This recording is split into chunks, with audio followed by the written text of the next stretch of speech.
Lewis where he couldn't run to the edge, so he's not incredible fast. He's a good player. He's active. He has a low mistake rate. Yeah. That's what I admire. Low errors. And the low errors people usually win. You can just wait for the others to make a mistake. There's no destruction as enabling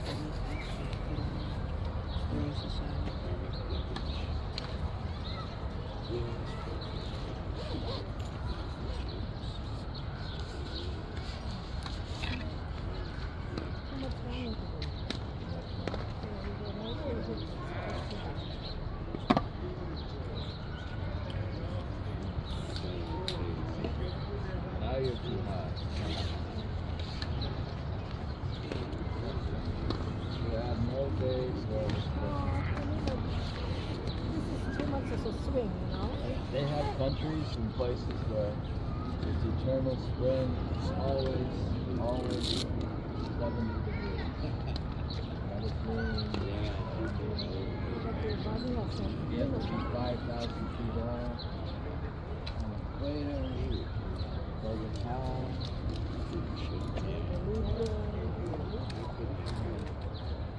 Consciousness.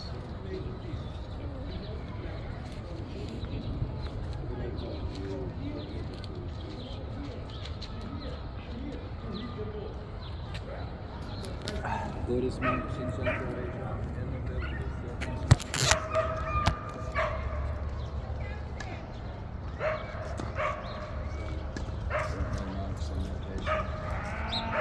Yeah, sometimes.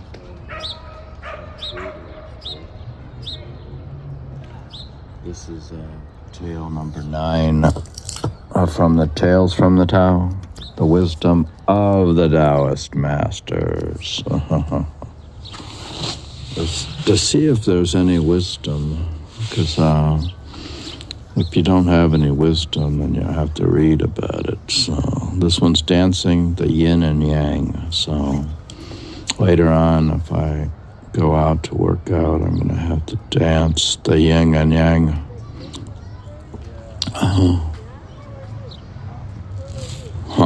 Once upon a time, an old man and a young boy journeyed together up the mountain.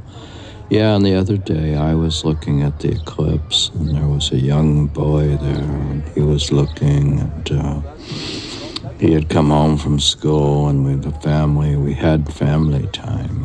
Oh, you turned the eclipse into a family event. Once upon a time, an old man and a young boy journeyed together up into the backyard to look at the eclipse up the mountain. The boy was full of innocence and impatience, and the old man was filled with experience and quietude. Yeah, and he was impatient to fiddle with the phone and to do this and that, and I was filled with experience and quietude. So I was highly prepared, and I got the chairs out, and I got the seat, and I got organized the tripod and the phone, and I got the in quietude, I got the eclipse glasses, and I was not impatient, but I was very patient and organized, and I paid full attention. Yeah. The boy was at the beginning of a great adventure. The old man was near the end of a long and arduous journey, one that he had begun many years before, and that had been filled with overflowing with experiences that we'd never have been able to describe to another. Yeah, I haven't been able. I've overflowing with experiences, and I really haven't been able to describe it to another because I haven't written my memoir, like my past 40 memoir, and it's been a long and arduous journey. So And it's been many years and overflowing with experiences. And I'm not near the end of my life because I practice longevity and I exercise and I don't. Today I'm trying to stop eating and if you don't eat and you play tennis, if you exercise and do fasting, you will have a long life. And I won't be at the end of a long and arduous journey. Well, you could be, though. The boy was restless and wandering. Yeah, and they fiddled around and they're restless. The children usually are. The boy was restless and wandering. Every little butterfly sent him chasing perilously close to the cliff's edge. Yeah, and when they were playing, they would be running around, and I had to worry that they'd knock over the tripod while I'm trying to film the eclipse and all this stuff. The old man was solid and resigned, yet still amused and entertained by the boy's reckless abandon.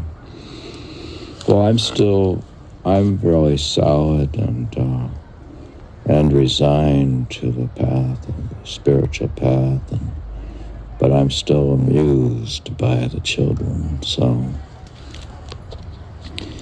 As they reached the top of the mountain, they met an old woman and a young girl climbing up from the other side. They shared the common characteristics of the boy and the old man. Yeah, and there was a young girl there, the other grandchild, and the girl was young and full of youthful vigor and vitality. The old woman was wise and serene. And yet still able to smile easily and laugh heartily.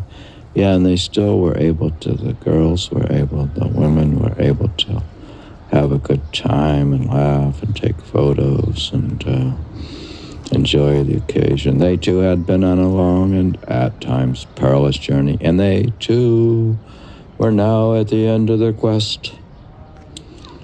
Yeah, these guys were always at the end of their quest, and books, people are always coming to the end. And I haven't reached the summit of that many mountains. And they have a picture here of a mountain, a bunch of rocks. Page 63. Upon reaching the summit of the mountain, the old man, young boy, old woman, and young girl all sat down to rest together, and they sat on the plastic couch outside in the shade of an ancient gnarled oak tree. They sat together and looked out over the valley spread before them like a painting from the Tang Dynasty. The old woman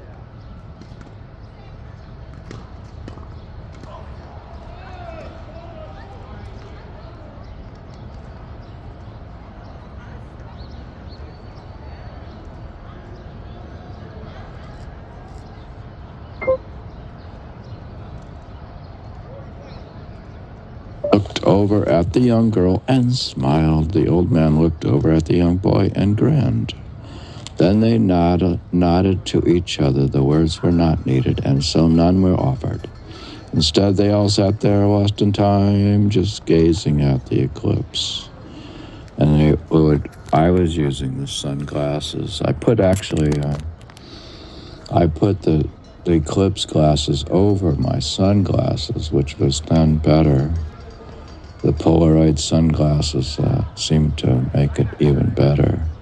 And I got a good view of the eclipse with the combination of the glasses, two glasses together. Oh, floating in space while the great birds wheeled overhead, while the great moon and sun wheeled overhead in the eclipse of April 8th, 2024 in New York, which was not a full eclipse, but it was like an 80% or something. And And the wind mountain breezes played with their long hair. And at the same time, and then at one point it got colder out. And I was saying, look, it's getting colder. And I went in and I put on a jacket. And then after a long time, hours, years, and eons, they all turned to each other, and after standing, bowed deeply to each other. Then with the living yin-yang symbol, oh, this is about the yin and the yang. That's why we actually had 4 women and we had 1 small girl and 2 women and 1 man and 1 boy, and then Sylvester came over, and it was perfectly balanced, the yin and the yang symbol, and they began to dance in flowing circles around and within each other. And we began to enjoy the eclipse, and on they danced, while the sun slid slowly behind the moon, down over the horizon, and then on into the night, under the crystalline star blanket. After a time, they began to merge into each other until at last there remained only the faintest trace of their presence. A great circle was 2 entwined fish-like semicircles removed, each giving birth and finding completion in the other. Yeah, if you think about it, the moon and the sun coming together, that sounds very much like the yin and the yang and stuff. The spiritual remains of the old man and the old woman still flowed endlessly out of and into each other, and the youthful energy of the young boy and the young girl remained there, spinning within the circle of the old man and the old woman. Yeah, and I actually had, when we were at the, it's the prior day, we were at the Pepsi sign in Long Island City, and I had a picture, a call on WhatsApp or on the FaceTime with my grandson, and he was spinning out into my phone. So I had the young and the old and all that stuff. And to this day, certain climbers and hikers, those with clear vision and deep insight, have reported a strange and wonderful sight on top of that mountain. Some people say, some people, the people have listened to this podcast, and they talk about the wonderfulness and the strangeness of listening to this podcast on the top of a mountain. Some people say that they have had visions of 4 people dancing together in a circle, endlessly flowing and melting into each other. Others swear they hear the sounds of laughter and music in the air coming from somewhere just above their heads. Yeah, and you can hear the sounds of laughter on some of the videos that I took of the eclipse, and others feel they have sensed a presence of joy, wisdom, and deep compassion emanating from this podcast, from the very rocks and trees on that mountaintop. Other people, of course, have seen, heard, and felt nothing. Yeah, other people, when they hear my podcast, they really feel nothing, and they don't get what I'm talking about, and they're not interested in spirituality. Other people, of course, have seen, heard, and felt nothing, only the quiet sound of the wind blowing through your head in the passing through the third eye into the right side of your head and making music like the music of the spheres, or the logos, or the nod, or the nam, or word, or utgid, or sonorous light, Only the quiet sound of the wind blowing across the mountain. These are people who dare not dream in the day and do not sleep deeply in the night. They do not fly on the wings of imagination or flow with the energy of the universe as it courses through their bodies. They are, of course, in the majority. Yet those who do see, hear, and feel the living yin and yang symbol, they're on the top of the mountain, are never quite the same. Yeah, you're never going to be the same if you experience spiritual enlightenment. This is from Toiler? Whose tale is that? God. This is a tale by the author of this book. The Tao is an empty vessel. It is used but never exhausted. It is the fathomless source of the 10,000 things. Lao Tzu. This next story is about showing off in this podcast. Show off. That's for next time, I guess. I don't get the story. Oh.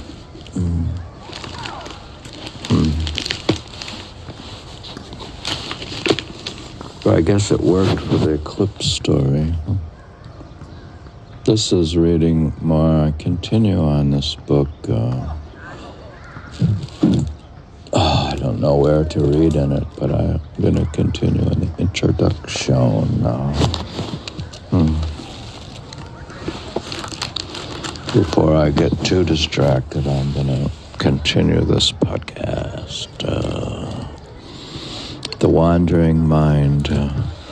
Distractedness is not specific to the modern world and modern experience. Yeah, usually distractedness is associated with modern times.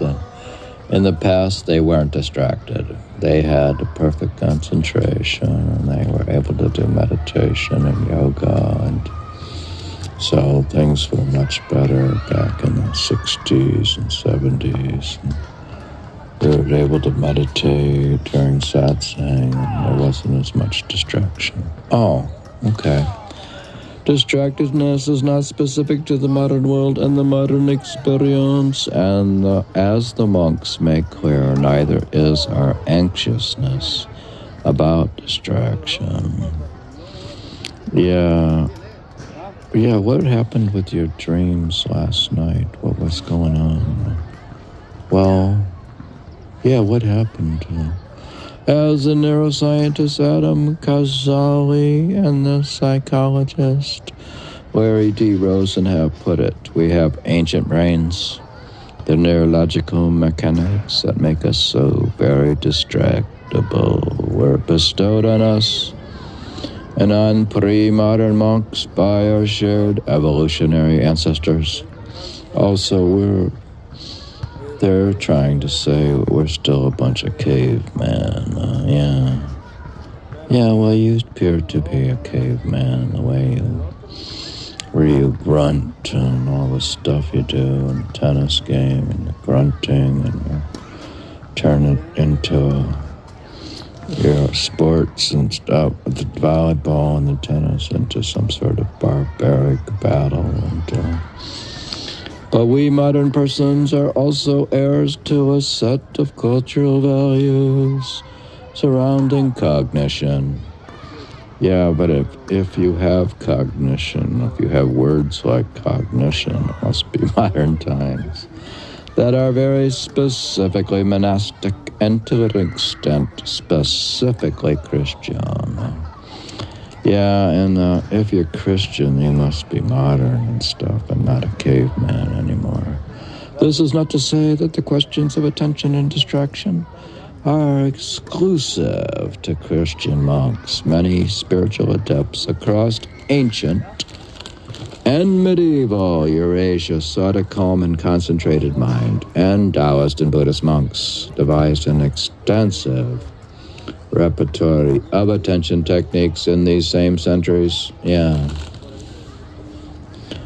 well, I imagine that Buddhist monks have been working on this problem quite a long time. Yeah, and you're distracted by the volume of literature and the volume of books, and it's hard to pin down what Buddhism is. Yeah, well, you haven't pinned it down, but some of them treated destruction with indifference as something to ignore and wait out.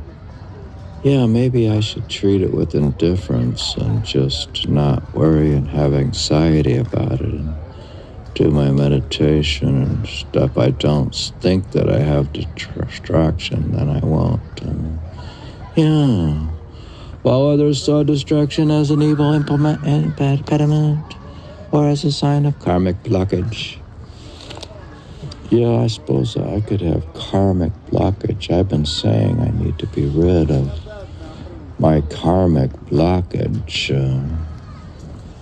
I wonder if my distraction is a karmic blockage. And I thought I had paid off all my debts and I overpaid.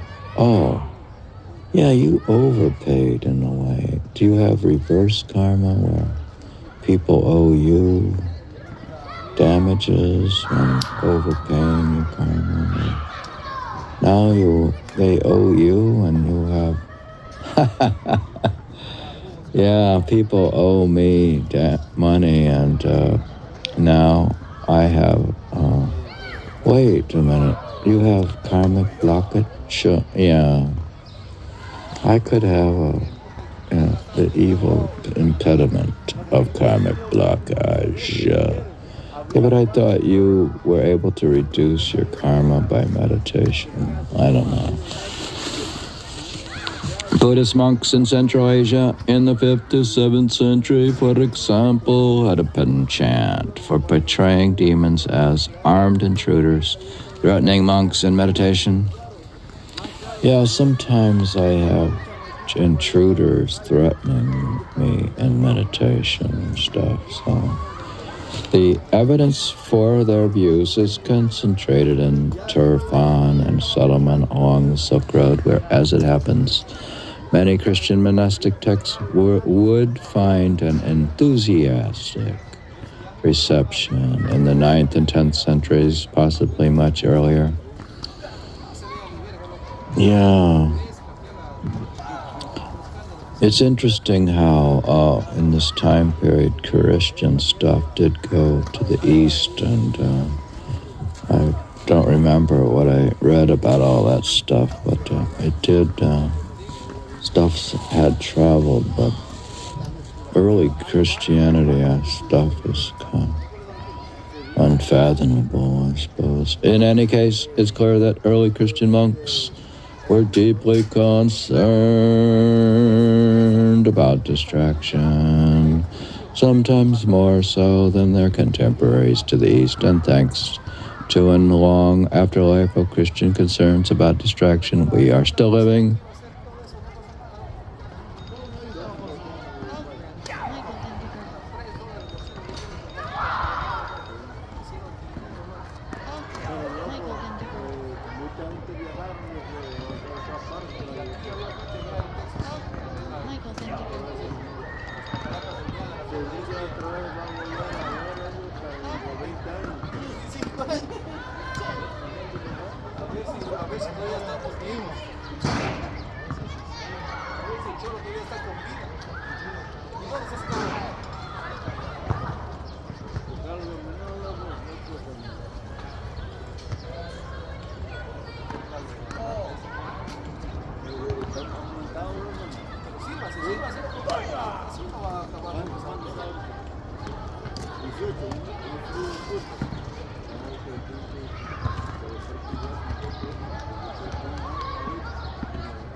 quería coger experiencia. Oh, cuando no más los días, nada más. Correr a mi casa el viernes.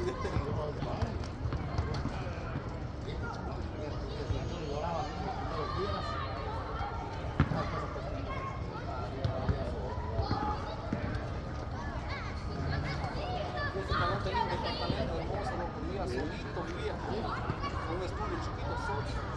Perdió el cabrón. 150 semanales, ¿quién puede pagar eso, no? 150 semanas. Pero compraba su cuenta solo. Tenía su baño solo, su cocinita solo, su cuarto solo.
Dímelo, Yolanda. Hola. ¿Qué es lo que? Desgraciado.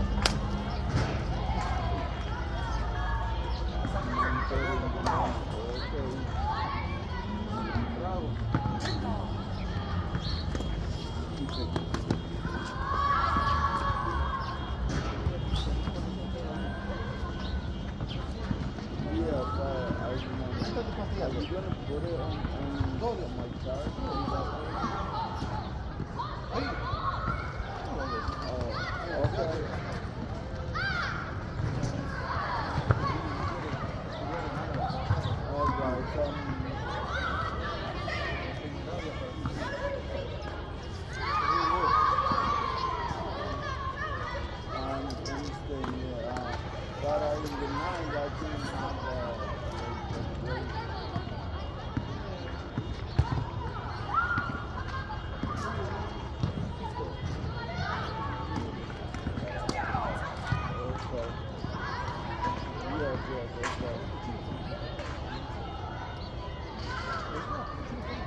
Vamos a jugar dominó.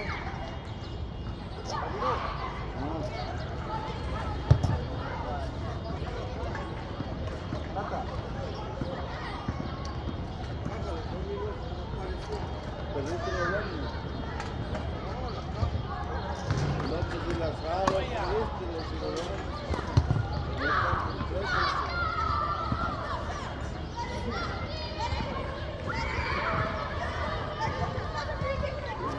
Como ciudadano de mi vida, por ahí.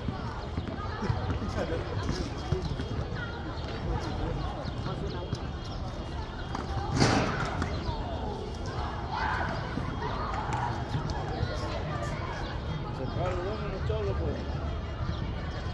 Ahí está. Ahí está.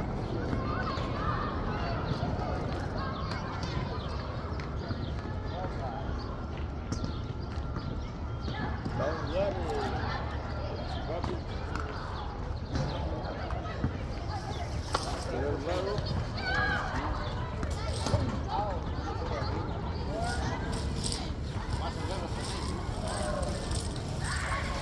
¿Qué pasó la Ahí estaba.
Yolanda.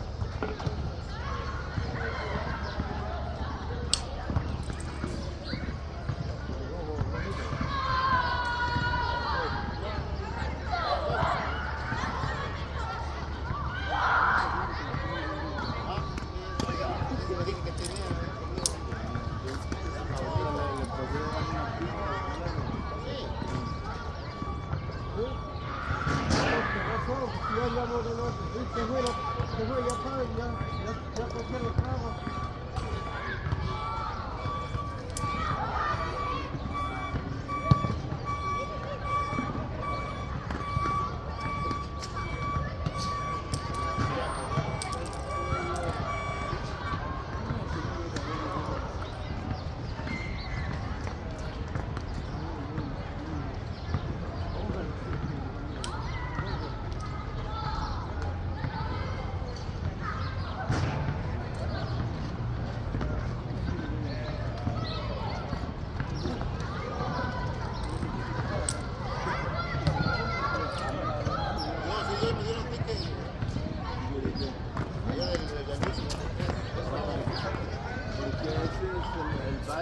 That's good.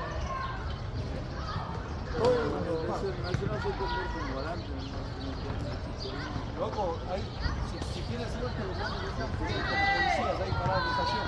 Pero si no están en la estación, pues nadie va a hacer nada, no le sube, se cierra la puerta. Ahora sí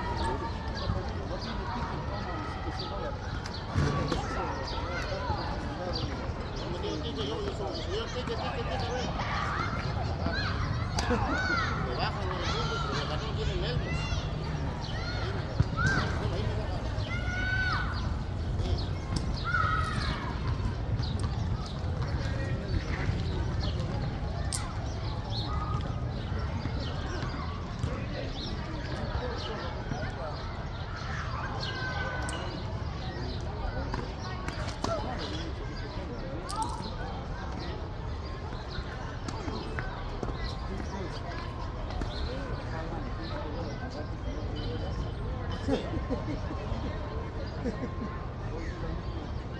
El taxi, ya voy tranquilo, ¿no?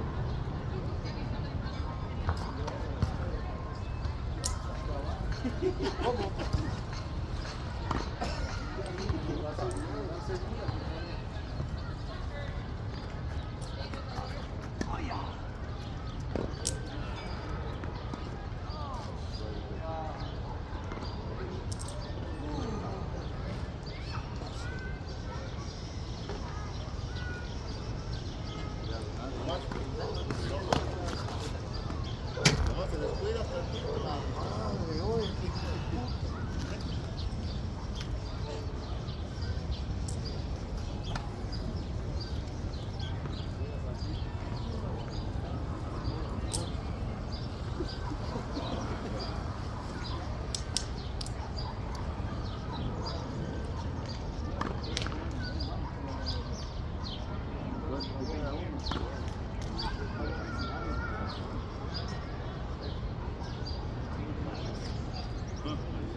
Si no se juegan por puntos, se juegan por juegos. O sea, cada 5 juegos se vuelve a empezar. O sea, cada 5 juegos que termina, pues campeón.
viendo a todo el trabajo que estábamos haciendo ahí. Cuando llegamos ahí, en la casa de Cielito, no escribía, no levantaba nada, no era una televisión. Yo ya tengo un lugar.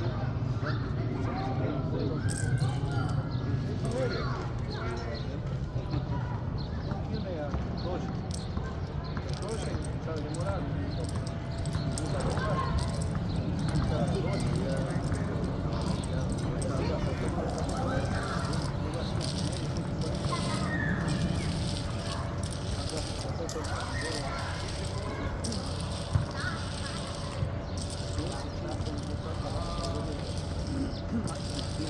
No ha traído la bocina al lomo. Una bocina Una bocina poderosa que tiene, hermano. sí, no la ha traído. No, tiene miedo que roben esa bocina, esa puta. Yo creo que era de Don Alban, dice que se lo dejó la. Cosa que la cerveza también mejora bastante el movimiento. Una porquería que no le venden, $20 le dio.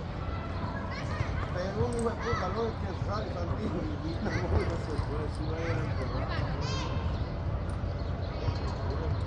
Una porquería vieja de esas antiguas, puta madre. Dan $20, a ver, puta madre, $5 no hubiera dado yo. Una huevada vieja. Vos viste Salva, ¿no? Sí. Vos viste esa base. Digo, puta, no me lo hizo. Yo me lo doy en los planes.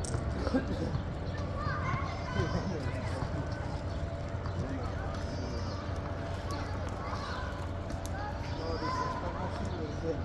Entonces, no, ya no me van a dar. Creo que es un amigo. Una basura.